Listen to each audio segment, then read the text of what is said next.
સુરતમાં ધોધમાર વરસાદ પડી રહ્યો છે, જેને લઈને અનેક જગ્યાઓ પર પાણી થયા છે.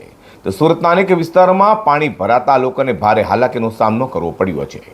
સરથાણા પોલીસ મથકમાં બીજા દિવસે પણ પાણી યથાવત રહેતા પોલીસ સાથે અરજદારોને પણ હાલાકીનો સામનો કરવો પડ્યો હતો. તો બીજા દિવસે પણ શાળાઓમાં સવારની પાળીમાં રજા રખાઈ હતી અને બપોરે પરિસ્થિતિ મુજબ શાળાઓને નિર્ણય લેવાનો ડીઓએ આદેશ આપ્યો હતો. સુરતમાં અવિરત ધોધમાર વરસાદના પગલે અનેક વિસ્તારો જળમગ્ન થયા છે. સુરતના અનેક વિસ્તારોમાં વરસાદી પાણી ફરી વળતા રસ્તાઓ જાણે ખોવાઈ ગયા હોય તેમ લાગી રહ્યું છે.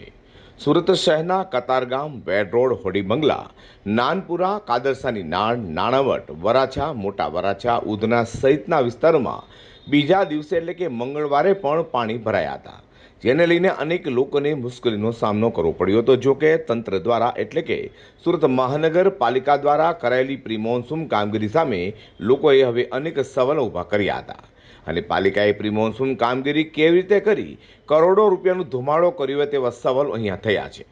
તો બીજી તરફ સરથાણા પોલીસ સ્ટેશન વિસ્તારમાં બીજા દિવસે પણ પાણી ભરાયેલા રહેતા પોલીસ અધિકારી અને કર્મચારીઓ સાથે અરજદારોને પણ પોલીસ મથકે આવવા જવા માટે ભારે પરેશાની વેઠવી પડી છે. તો ભારે વરસાદને લઈને સુરત જિલ્લા શિક્ષણ અધિકારી દ્વારા મંગળવારે પણ સવારની પાળીની શાળાઓમાં રજા જાહેર કરાઈ હતી. ત્યારે બપોરની પાળીમાં શાળાઓની પરિસ્થિતિ જોઈ નિર્ણય લેવા જણાવ્યું હતું. જો કે મોટાભાગની શાળાઓમાં બપોર પાળીમાં પણ રજા જાહેર કરાઈ છે.